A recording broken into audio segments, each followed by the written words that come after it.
দুষ্কৃতীকে গ্রেপ্তার করতে গিয়ে পুলিশই বন্দী। সিউড়ির ফকিরপাড়ায় চুরির মামলায় পুলিশের অভিযান, আর সেখানে অভিযুক্ত দুষ্কৃতীকে ধরতে গিয়ে পুলিশকেই ঘরে আটক করা হলো। 8 ঘন্টা ধরে আটক থাকলো পুলিশ, তারপর ঘটনাস্থলে গিয়ে উদ্ধার করলো বিশাল পুলিশ বাহিনী।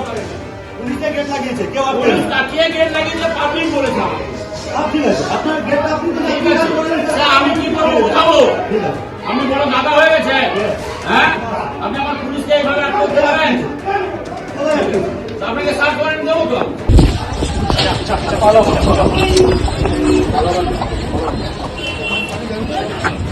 চাপের মুখে বয়কটের সিদ্ধান্ত থেকে পিছু হটল পাকিস্তান। টি-20 বিশ্বকাপে ভারতের বিরুদ্ধে খেলবে পাকিস্তান। 15 ফেব্রুয়ারি কলম্বোতে ভারত পাকিস্তান ম্যাচ রয়েছে। লাহোরে আইসিসির সঙ্গে বৈঠকের পরই পিছু হটল পিসিবি। বোর্ডের বার্ষিক চুক্তিতে বড়সড় রদবদল। বোর্ডের বার্ষিক চুক্তি থেকে বাদ পড়লেন মোহাম্মদ সামি।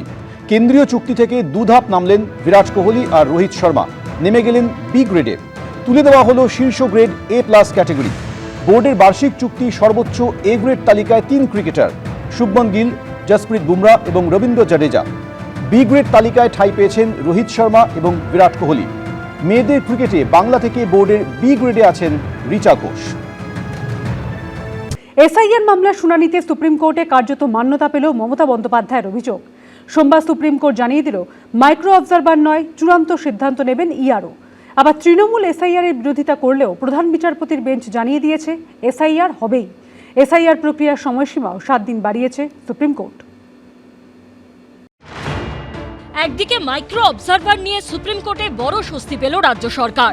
মুখ্যমন্ত্রীর অভিযোগে মান্যতা দিল প্রধান বিচারপতির বেঞ্চ। অন্যদিকে নির্বাচন কমিশনকে অক্সিজেন জুগিয়ে সর্বোচ্চ আদালত স্পষ্ট করে দিল এসআইআর হবেই। সেই সঙ্গে আইন শৃঙ্খলা ইস্যুতে রাজ্য পুলিশের ডিজিকে শোকজ করল প্রধান বিচারপতির বেঞ্চ। এসআইআর প্রক্রিয়াও পিছল 1 সপ্তাহ। গত বুধবার সুপ্রিম কোর্টে দাঁড়িয়ে খোদ মমতা বন্দ্যোপাধ্যায় অভিযোগ করেছিলেন, বিজেপি শাসিত রাজ্য থেকে পশ্চিমবঙ্গে মাইক্রো অবজারভার এনে নাম বাদ দেওয়া হচ্ছে।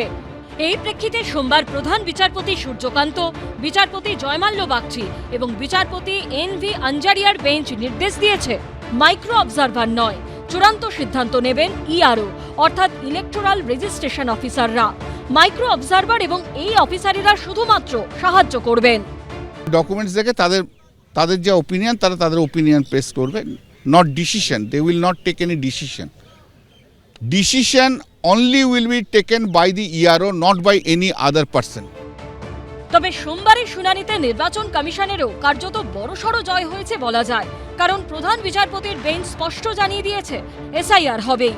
এই প্রক্রিয়ায় কোনো বাধা তারা বরদাস্ত করবেন না, প্রয়োজনে যে কোনো নির্দেশ তারা দেবেন। মমতা বন্দ্যোপাধ্যায়ের যে এসআইআর আটকানো এবং ভণ্ডুল করার প্রক্রিয়া, সেটা বাধাপ্রাপ্ত হয়েছে।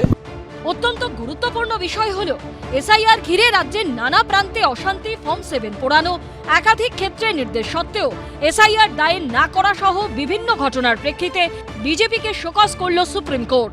তাকে হলফনামা জমা দিয়ে এর কারণ জানাতে বলা হয়েছে।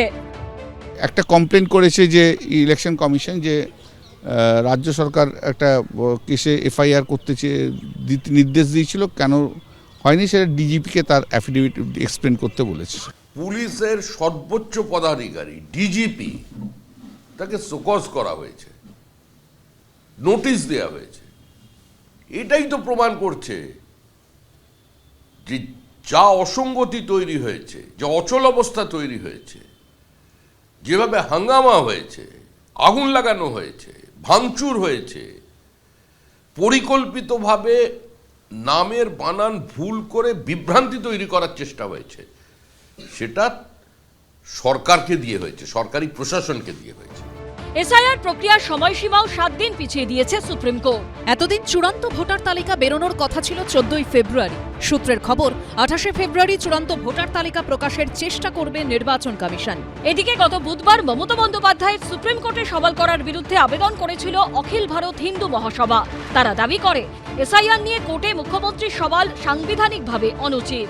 সোমবার প্রধান বিচারপতি সূর্যকান্ত স্পষ্টই জানিয়েছেন, মমতা বন্দ্যোপাধ্যায় সুপ্রিম কোর্টে যে সওয়াল করেছেন তাতে তার সংবিধানের প্রতি আস্থাই প্রকাশিত হচ্ছে। বিজেন্দ্র সিংহ ও সৌভিক মজুমদারের রিপোর্ট, এবিপি আনন্দ। এবিপি আনন্দ, এগিয়ে থাকে, এগিয়ে রাখে।